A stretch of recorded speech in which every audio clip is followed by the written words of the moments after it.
প্রিয় দেশবাসী, আসসালামু আলাইকুম। আমি মোহাম্মদ মনির হোসেন। বালুর চড়াইছি এই যে মহিষের ভিডিও করতে। ঢাকা শহরতে দেখেন কত সুন্দর নদী নালা চারিদিকে, খুব সুন্দর এরিয়া। এই বস্তাটা ধান হয়ে যে আঁশের খাবার। আমরা এই জায়গায় আইছি ভিডিও করতে।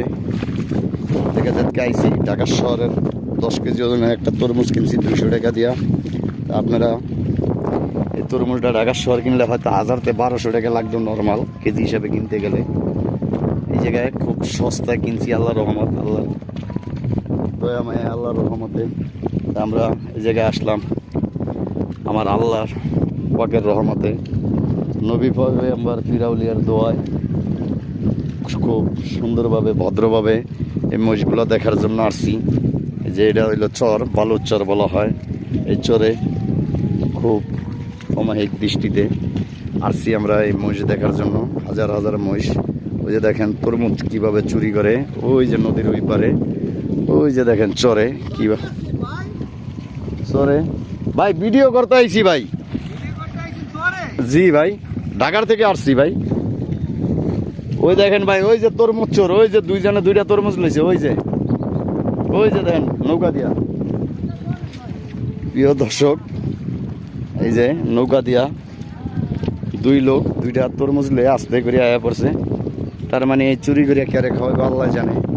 অ্যাকচুয়ালি তাদের জিগেলে তো সমস্যা হইব, কারণ আমি তো আর এই জায়গার লোক না, আমি হলাম ঢাকার শহরের লোক। তাই আমরা এই জায়গায় এটা কইব চাইলে সমস্যা, আমি একা, অতএব আমি জিজ্ঞাসা করতে পারবো না। এই কারণে জিজ্ঞাসা করবো না। এই যে নৌকার দুইজন লোক, দুজনে দুইটা তরমুজ লইছে। আসলে এগুলা ঠিক না।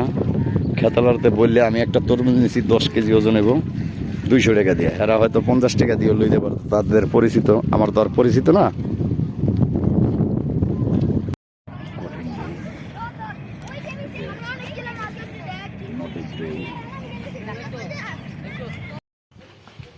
আমরা প্রিয় দেশবাসী, আসসালামু আলাইকুম। প্রিয় বিয়াস, দেখেন আমরা কই আইছি, কই যাইতেছি নিজেরা জানি না।